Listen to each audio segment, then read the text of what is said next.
Translation. Have you ever wondered, amidst all the complex health products out there, what truly forms the foundation of a healthy body?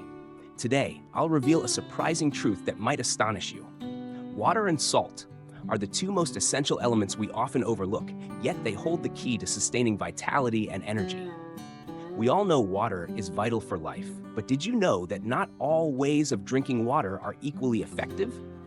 And even more fascinating, yet natural salt, not the refined table salt we use every day, plays a critical role in helping water and essential nutrients penetrate deep into every cell of your body.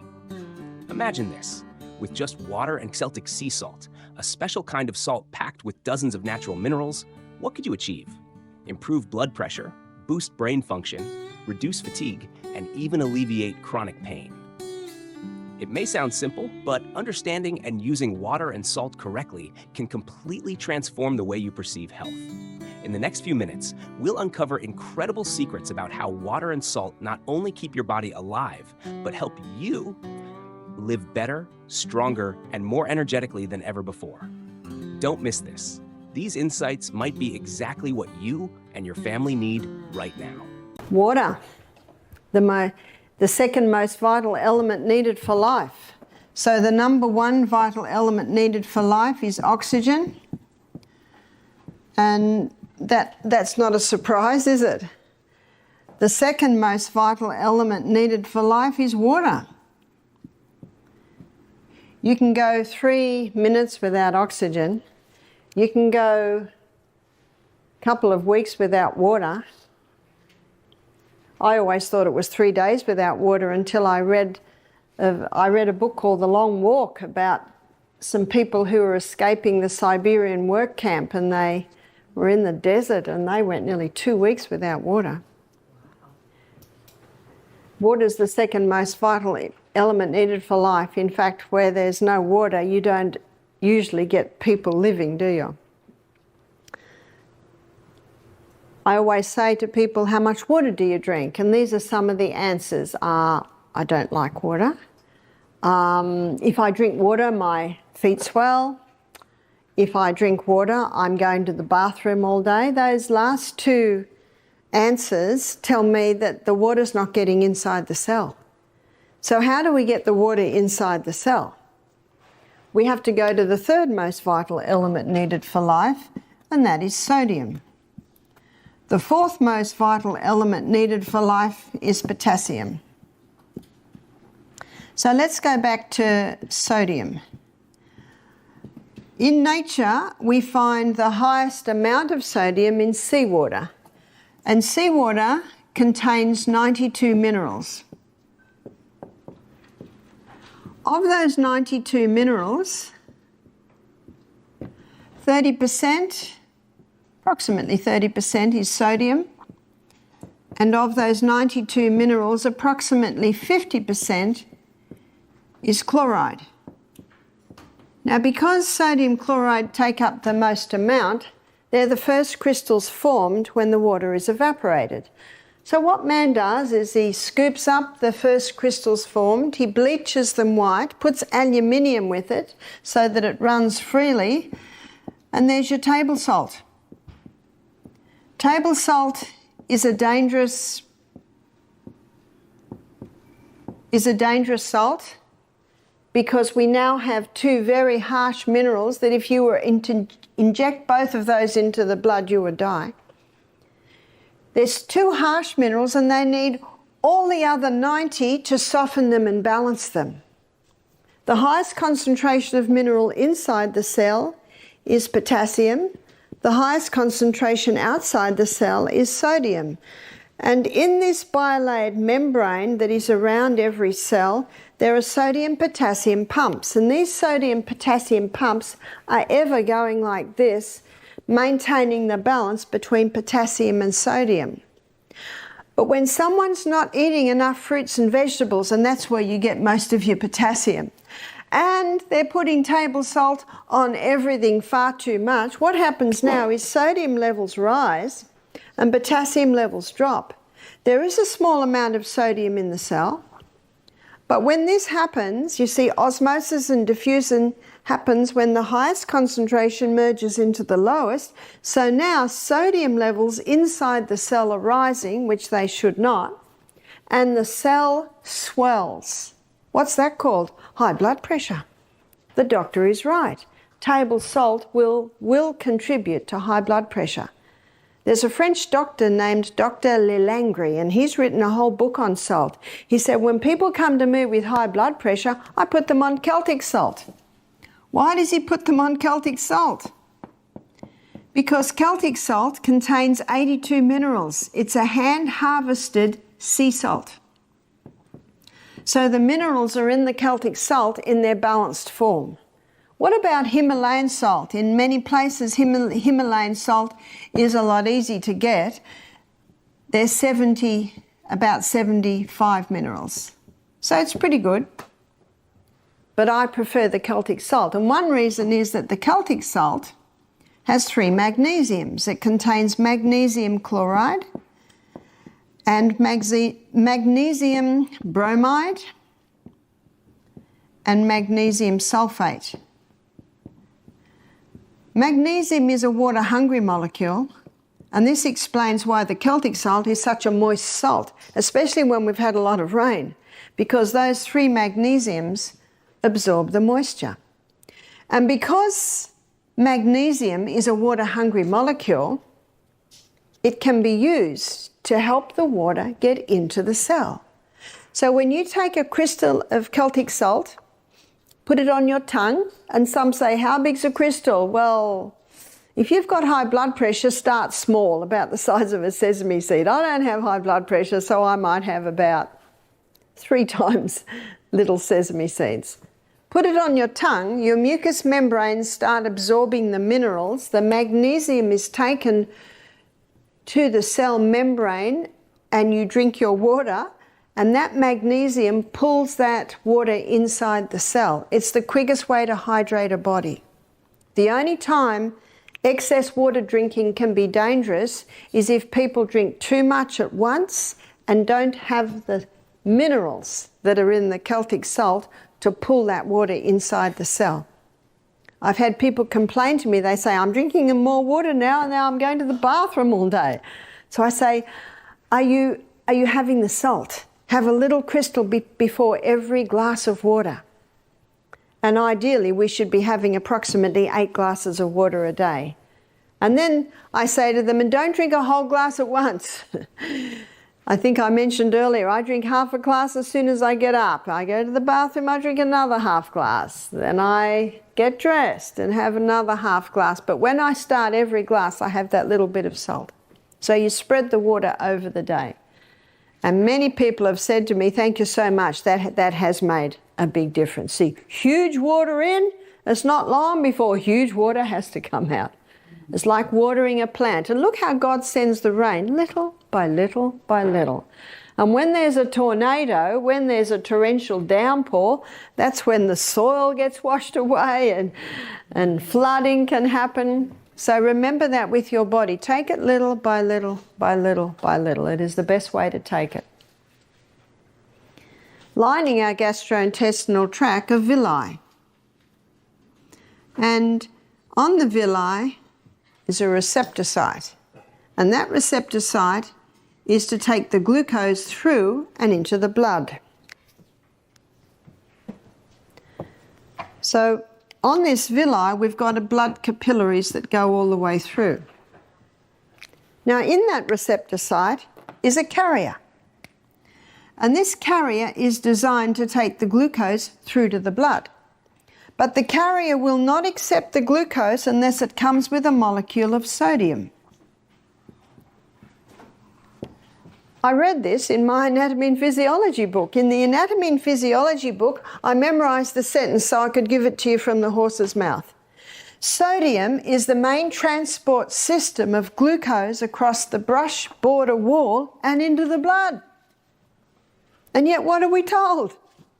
Don't eat salt. Well, I agree with the table salt because it causes this imbalance of minerals in and out of the cell, absolutely. And did you know that sodium chloride is so strong it can kill the taste buds? Have you seen people that eat table salt? They put it on everything, and they put it on before they've even tasted it. Well, no wonder their taste buds are dying. Whereas Celtic salt, with all of its minerals, it enhances the flavour of the food. Now, the red lentils we had this morning, a few people have said, "What's in this?"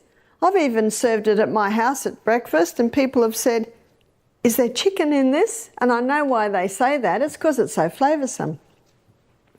Well, it has a little olive oil, some herbs, nice if you can get fresh or Italian herbs, and some Celtic salt and a bit of turmeric. That's it. I rinse it very well. It must be rinsed well first. And I do that just before it's fully cooked. And yet, as you can see, it's delicious. See, I'm not interested in cooking up onions and garlic, and much as I love that in my lentils, I'll do that at lunchtime. But in the morning, I've got hills to run up and down, creeks to jump in. I'm not interested in being in the kitchen for a long time, and that's a very quick dish to make. So sodium not only is required to get the glucose into the blood, it's also required to get the water into the cell. So it's sodium. It's the third most vital element needed for life. And you can get that information on the 4 vitals in any anatomy and physiology book, chemistry book, biology book. I'm just giving you the facts here. So as you can see, water is very important. But so is the salt. And again, the potassium is found in all your fresh fruits and vegetables. Calcium cannot get into the cell by itself. It needs vitamin D. When vitamin D is present, the calcium is pulled inside the cell. And remember, I showed you the other day that calcium's called the king because when it gets into the cell, all the other minerals piggyback on the back of calcium. Something else happens. I'd like to go back to this for a moment. When the magnesium's put on the tongue and you have the glass of water, or half a glass, a little bit later the other half glass, that magnesium pulls the water inside the cell. And in the bilaid membrane that is around every cell, there's a little motor. And when the water's pulled through the membrane and into the cell, it causes that little motor to start spinning. And the spinning of that motor gives us a unit of energy. So when you're feeling a little tired or maybe a little bit peckish mid-morning, have the salt and have the water and you'll get a little bit of a pickup. So when everyone's going outside to have their cigarette or their cup of coffee, you have your crystal of salt, your glass of water. Absolutely, if you're working in an office, go outside and find a tree. Remember what the trees are giving off? Life-giving oxygen. Breathe deeply from your abdominal muscle, and that blast of oxygen, remember what the oxygen does at the cellular level? Oxygen will give you 18 times more energy. We've looked at the inside of the workings of the cell a few times, and the way I explain it, it looks like there's one energy cycle per cell, but it is not true. So what I've drawn for you here is a whole lot of little energy cycles. In fact, in the muscle cell, you can have 100 energy cycles to a muscle cell. I can hardly get my mind around that. And that's why the saying that you will receive more energy than you expend on your morning walk, because each one of those little energy cycles will give 18 times more energy if enough oxygen is going into your body. Glucose, it can't get into the cell by itself. It has to have insulin. Insulin's the key that unlocks the door to let the glucose into the cell. And what happens with many people, before diabetes develops, insulin resistance develops. You've heard of insulin resistant? And when insulin resistance develops, the cells resisting insulin, So the glucose can't get into the cell. So the glucose stays in the blood, and the brain says to the pancreas, more insulin, more insulin. But the problem is not more insulin. The problem is there's insulin resistance at the cellular level. So what causes the insulin resistance? It's the high carbohydrate, high sugar diet. It's just the cell gets to the point where it says, we've got enough. Sick of the sight of you. So how to recover from insulin resistance is to get the glucose, those carbohydrates right down.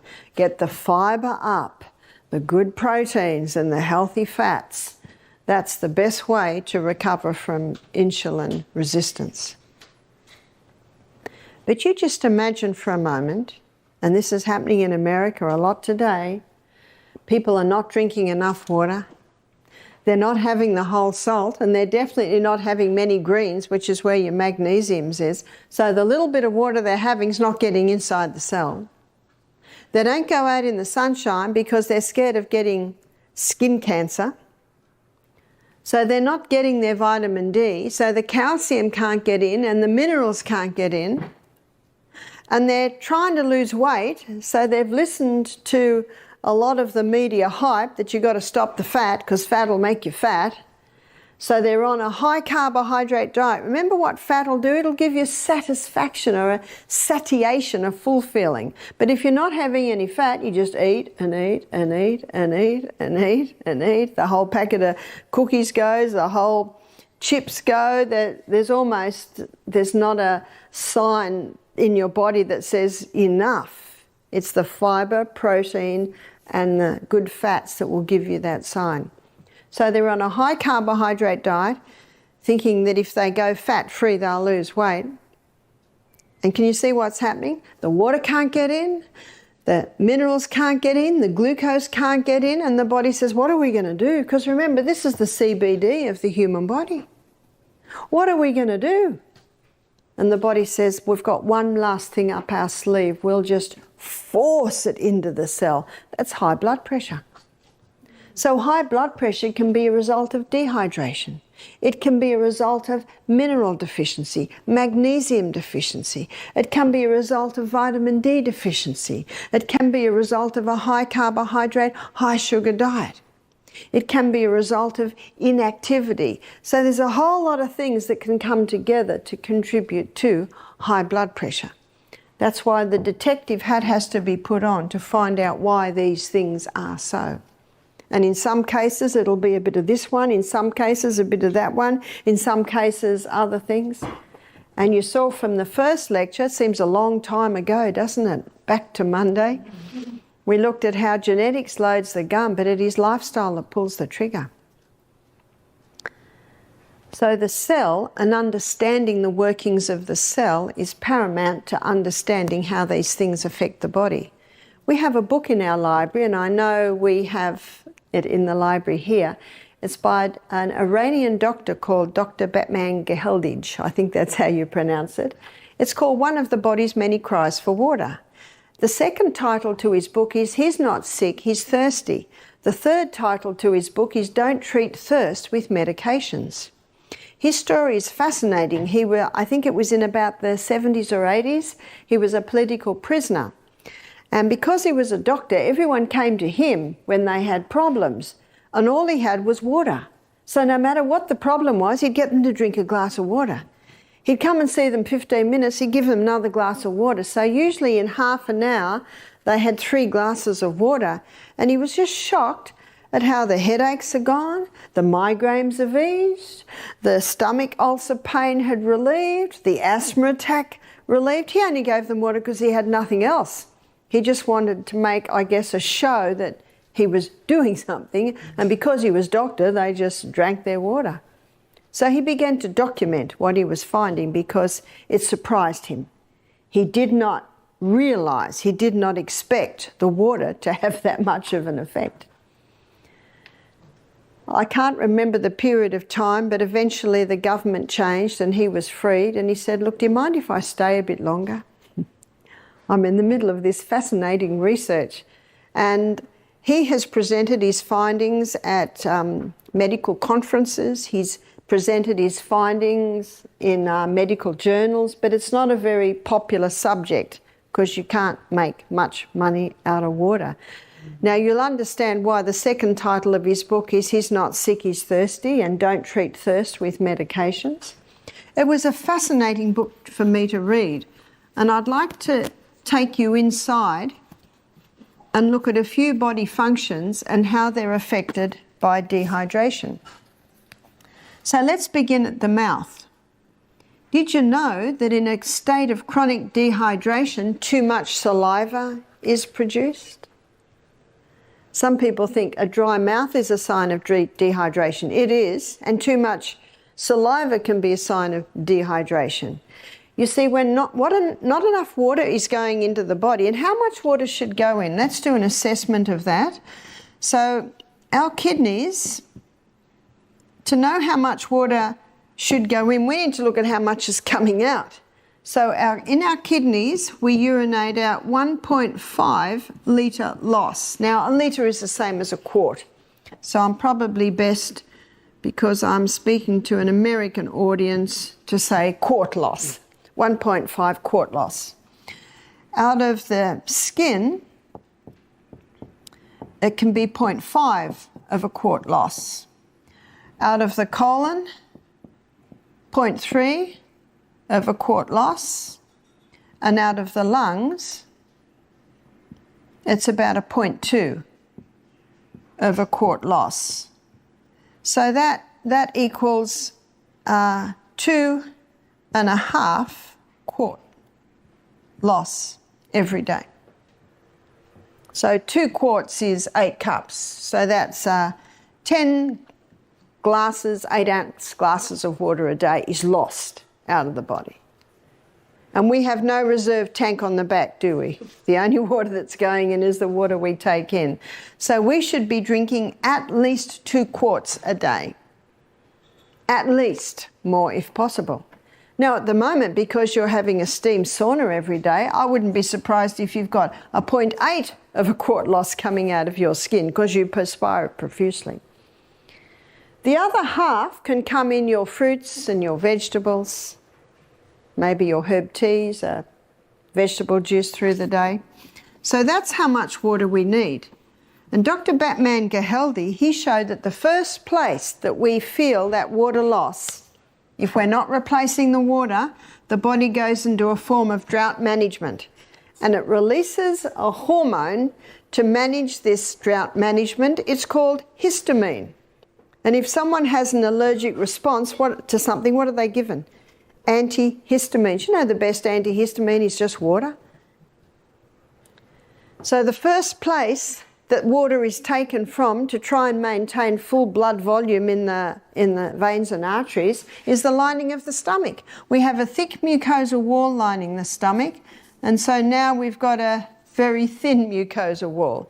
Now in that mucosal wall there's sodium bicarbonate, and the sodium bicarbonate is in the mucosal wall to neutralise any stomach acid that might try and get through, and basically protect against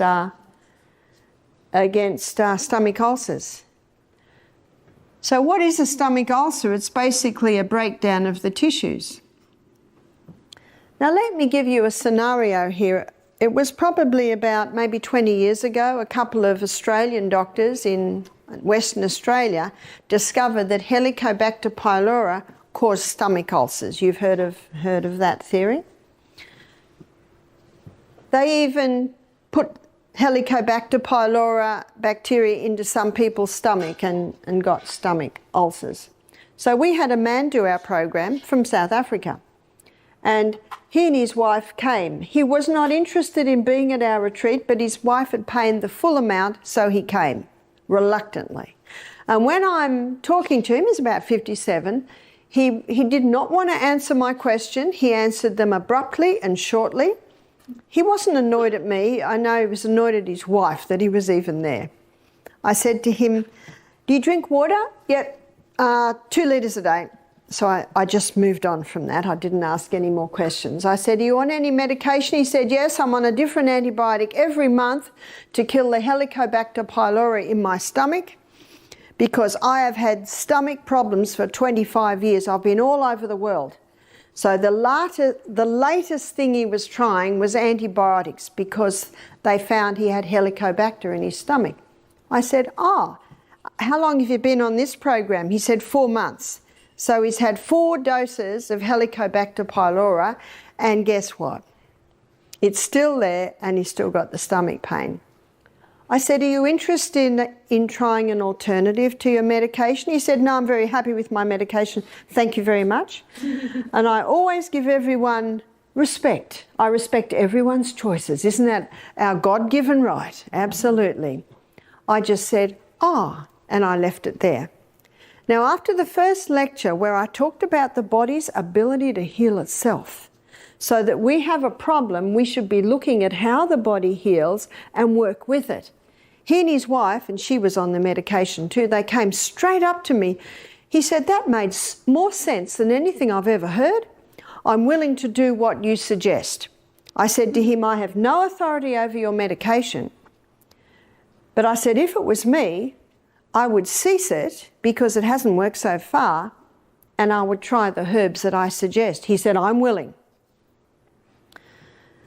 So what I did was I gave him a herb called slippery elm, which coats and soothes the lining of the gut. He did our basic program, 2 days on juices, and we encouraged people, of course, to drink water between every juice. At the end of the week, I had a very happy man in front of me. He was eager to tell me something. I said, "Yes." He said, "I've had no stomach for 2 days, first time in 25 years. I said, "That's good news." And he said, "And I've worked out the problem." To me, that was even better news. Because who's the doctor? We are. We are. I said, what was the problem? He said, "I was drinking nothing between meals, and I was drinking almost a whole litre of water with every meal." So I want to show you what was happening in his gut. So what was happening in his gut, he's drinking nothing between meals, which means the lining to his gut is very thin, which means the hydrochloric acid is breaking down the tissues. And remember, the bacteria is an opportunist organism. And so what happened is the body started to, its own microorganisms changed role and came to the cleanup team, remember the garbage collectors, and they started to clean up the dead tissue, and their name was called Helicobacter pylori. See why you have to ask, why are they there? No wonder they find Helicobacter pylori in every case of stomach ulcer. They're there to clean up the mess. Now, as God would have it, when we smell food and we start to chew food, hydrochloric acid, here's hydrochloric acid is released. And hydrochloric acid connects with pepsinogen to release pepsin, which breaks down protein, but hydrochloric acid does something else. It's antifungal, antibacterial. And so it has the ability to wipe out these guys. And just as hydraulic acid is considering going down and wiping these guys out, he has a big glass of water. And what does water do to hydrochloric acid? It just dilutes it. So Helicobacter pylori is chomping away at the dead tissue, and it goes, "Whew, that was close." Chomp, chomp, chomp. What this man discovered is that he was drinking water at the wrong time. Do you remember I said to you earlier? I said, "How much water do you drink a day?" And he said 2 litres. And because he was a little bit abrasive with all his answers, I decided not to push it anymore. So now he drank early in the morning. He stopped drinking half an hour before his meal. That half an hour before the meal immediately thickened that mucosa wall. The water he had the day before fed the hydrochloric acid that's made in the liver. So let's have a look at what's happening now. Now, being at the health retreat, he's drinking water at the right time between meals. His mucosa wall is getting thick. And then when he eats his meal, hydrochloric acid, which is not being watered down anymore, comes down and wipes out Helicobacter pylori. What a wonderful process. Who healed him? His body healed itself when given the right conditions. When someone comes to me with Helicobacter pylori, one of the first things I do is increase their hydrochloric acid. Because if you increase the hydrochloric acid, remember what one of its roles is? Antibacterial, anti-yeast, antifungal.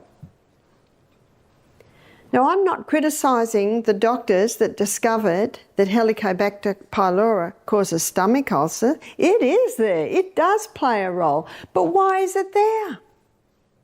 Can you see that? And unfortunately, on the board that awards Nobel Prizes, there are representatives from the pharmaceutical companies.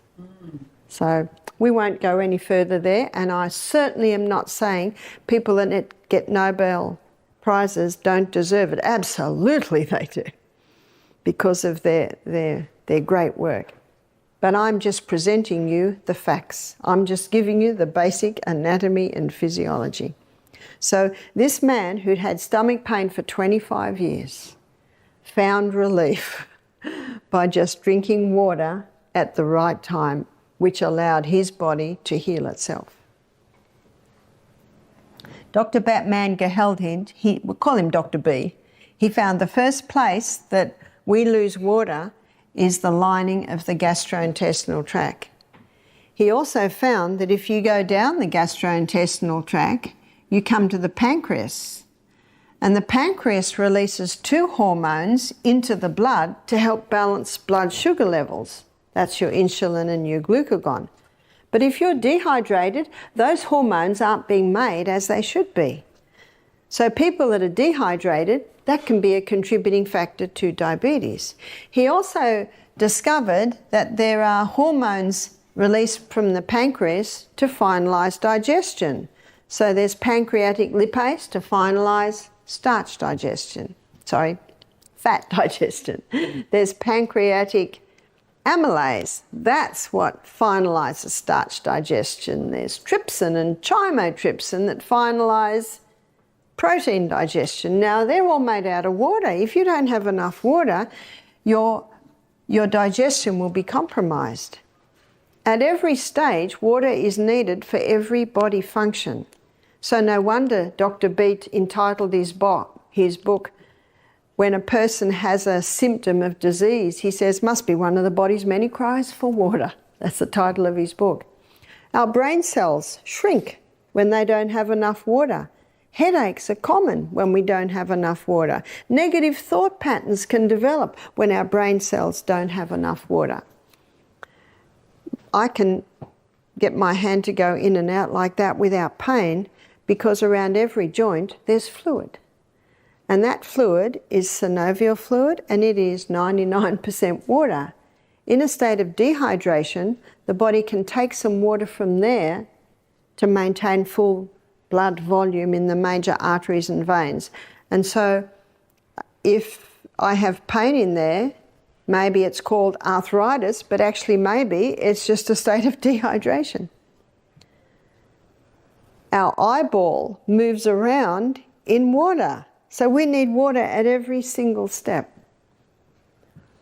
Also, our lungs. Now, at the bottom of our lungs, I'll draw you a small picture of our lungs so that you'll understand this.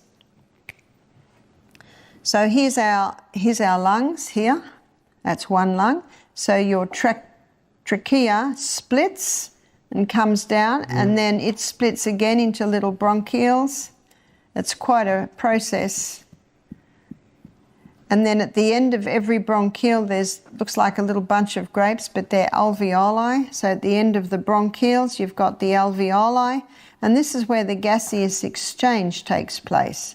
Over every alveoli, there's a little blood capillary network, and it is in that blood capillary network where the oxygen is picked up from the alveoli, and the blood drops the carbon dioxide and we breathe out. In every alveoli, there's a minuscule droplet of water. And because of the surface tension of water, when you breathe out, that little alveoli collapses, which allows all the carbon dioxide, the majority of it, to be breathed out. So that now when you breathe in, you can breathe in more oxygen. In a state of dehydration, that little droplet of water is not as it should be, which means that doesn't totally collapse when you breathe out, which means you can't get your full quota of oxygen. But what also happens, the body, to prevent the water loss, it can start constricting the little bronchioles so that we don't lose water. And so one of the signs of dehydration can be constricted breathing. The blood gets very thick in dehydration. Our blood needs to be nice and thin so the heart can pump it easily, so that the little filtering units in our kidneys can filter it with ease. So water is needed for every single body function. I'm going to give you a story of a man that came to our retreat who had 3 main problems. He had chronic headaches, which he took a lot of painkillers for. He had a very congested chest, and also he had terrible lower back pain. Did you know that 75% of weight held in your lower back is held by water? The other percentage, of course, is taken with your ligaments, your muscles. And so a state of dehydration, lower back pain is quite common. So that's what this man had. And when I was consulting with him, I said to him, "How much water do you drink a day?" He said, "Oh, I don't drink water." I said, "You don't drink water?" I said, "What do you drink?" He said, "Oh, Coca-Cola, coffee," because he has a lot of painkillers. He was only 44. He was a well-built man, but at 44, his quality of life had gone. So we encouraged him to start drinking more water. By the end of the week, the headache had gone. By the end of the week, the lower back pain had certainly eased and his lungs were a little freer. I saw him 5 weeks later. He jumped out of the car with a big smile on his face and had a 2-litre, you'd say 2-quart bottle of water. He said, "I'm drinking 4 litres a day." He said, "In 5 weeks I've had no headaches, no lower back pain," and he said, "My chest is almost clear." What was his problem? It was dehydration. How nice when it's as simple as that. It's not always that simple, but it's nice when it is that simple. So Dr. B's book, One of the Body's Many Cries for Water, is an important book because he goes into every body function and shows how important it is for us to be drinking adequate water.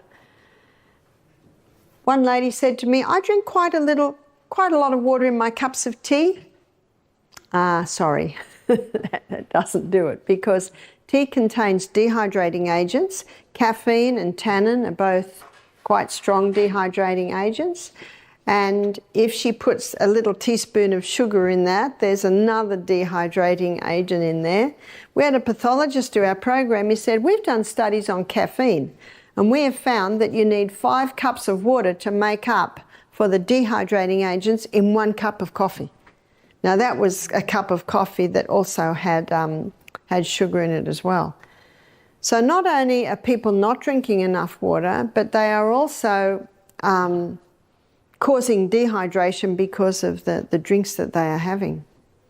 Again, we need to drink little by little by little. Much depends on your activity through the day. If you're working out in the garden and perspiring a lot, if you're having steam baths a lot, then definitely you need to drink more water. One of the signs that you're drinking adequate water is that your urine is clear. So when your urine is clear, that's a fairly good sign that you're drinking enough water. Now at the moment here at the retreat, you're having B vitamins, and those B vitamins have an effect on your body to cause your urine to be fluorescent yellow. So don't be surprised if this week your urine is fluorescent yellow. So you just got to find out how to get it in. And many people in aged care facilities, elderly people, they do not drink enough water. And it certainly is a contributing factor to the mental illness and the deterioration in brains we're seeing. In Australia, there are 1,700 cases of Alzheimer's being diagnosed every week. Now, that's a bit scary. Did you know that God never meant our brain to deteriorate? And tomorrow, we're going to go to the brain, and tomorrow I'm going to show you how you can get brighter and smarter and wiser with age. Brains should not be deteriorating. Have you read of Alzheimer's or dementia in the Bible? I certainly haven't. And before the flood, you know, people were living till they were 700 and 800 years old. We're getting people today who are showing signs of dementia and Alzheimer's in their 40s and in their 50s, and this should not be. And it's often not just one point, often it's several points, but one is certainly dehydration. So I'll give you a story to illustrate. We had a lady came and did our program a few years ago now. It's probably about 6 years ago now. She was 45 and she brought her mother who had dementia. So we always say if someone has Alzheimer's or dementia, they will need to have a carer with them. Because we're not a hospital, we just teach you how to give your body the conditions for healing. When the mother first arrived, so the mother was probably early 70s, I went into the bedroom and she was just standing there looking out the window. And she looked at me, she didn't seem to even know who I was or acknowledge me. So I talked to the mother, and, well, I couldn't say much to the mother, but I talked to the daughter and I found out she hadn't drunk any water for 2 days. And because she had dementia, her daughter would ask her and she'd say, oh yes, I've drunk lots of water, but she actually wasn't drinking any. And she hadn't been to the bathroom for 3 days. I'm talking about her bowels. So they're two things that we can fix pretty good. So we gave her herbs to get the bowels moving, and we just got her to drink little bits of water. See, a lot of elderly people are put off water because they don't want to have an accident. But if you can explain to them, just have a mouthful at a time. That's reachable. Just have a mouthful at a time. If you have a mouthful of water every couple of minutes, you'll be surprised how much water you can get into the body in a day. So just have lots of little bits. Within 24 hours, this lady had no dementia. She was lucid. She was talking to people, sitting and dialoguing. And the daughter looked at her and she hadn't seen her mother like this for a long time. You see, I understand what it's like in an aged care facility, because she had her mother in an aged care facility because it was just so difficult to look after her. She really couldn't leave her. That the nurses are so busy, they don't have the time to make sure everyone drinks enough water. And something else happens. When they get them to drink more water, more of the elderly people are having accidents, and then there's a lot more work for the nurses. I understand that. I understand it. I think it's our role to give our body the conditions so we never get there. Is that right? So that when we're getting into our latter years, our kids will want us to live in the little granny flat because we're going to mind the children. We're going to put the washing on the line. Oh, that's right, you put them in the clothesline. They do the ironing. They chop up the vegetables. You know, I say they're queen mother activities. You know, slow down a little bit. But how helpful is that for most busy families to have the mother or the mother-in-law there who's got a clear mind and can be of a help? I understand why so many are put in aged care facilities, because they can't be looked after. One lady said, my mother gets up at 3 in the morning, she goes to the people next door, she puts the clothes on off their clothesline. Oh, and my mother was found down the middle of the road naked. You know, that's very hard, and I feel so much for the person, because, you know, that's very debilitating for the mind to deteriorate like that. And so here we had this lady who got her faculties back within 24 hours because we got her bowels working and she started to drink more water. She really liked the salt. And if you give salt to someone, you know, what's the next thing they do? They reach for the water. So this daughter and her mother, the daughter's name was Isabel, she decided to book in for the next week. So she stayed for 2 weeks. She hadn't seen her mother like this for 10 years. Halfway through the second week, she rang up the aged care facility, she cancelled her room, and she brought her back home. And she lived with her for another 10 years.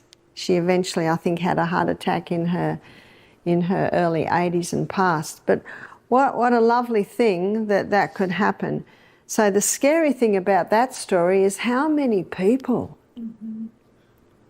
are losing their minds, are in aged care facilities, that if they just had someone who could work with them and get these body functions working well, would be okay. But as I said, the person we can work on is ourselves. And when our friends and relatives see the effect of what these lifestyle changes are doing, then they'll be inspired to make the changes too, we hope and we gather. So I want to give you a few Bible verses that illustrate the body. So we've got Romans chapter 12, verses 1 and 2. The Bible says, I beseech you therefore, brethren, by the mercies of God, that you present your bodies living sacrifices. What's a living sacrifice? It works well. That we present our bodies living sacrifices, holy and acceptable to God, which is your reasonable service. Do you know why it's so reasonable? Because we're living in the body. And it's nice living in a body that works. But notice verse 2, it says, be not conformed to this world. Now we all know what that means. Just go to the fast food shops. Isn't that the way the majority of people live? Be not conformed to this world, but be transformed by the renewing of your mind. When you're transformed by the renewing of your mind, you get a clear mind. And I think you'll agree with me. Are you finding now, what are we now? Sunday, Monday, Tuesday, Wednesday, Thursday, Friday. You're on your 6th day of being at the retreat. Do you find your mind is clearer? And when your mind is clearer, you can make the decision to surrender yourself to God. So that's why it means be not conformed to this world, but be transformed. That's what God wants to do in each one of us, not just transform our bodies, but transform our minds. Be not conformed to this world, but be transformed by the renewing of your mind. And part of renewing your mind is doing what you've just done for 6 days. You've got a clearer mind. So be not conformed to this world, but be transformed by the renewing of your mind, that you may prove what is that good, acceptable, and perfect will of God. Who do we prove it to? Well, you're going to be proving it when you leave the property. You'll be proving it to everyone you meet, to your family when you go home. And remember, the most powerful testimony you can give is just you. You're happier. You're easier to live with. You're actually looking good. So let's define that again.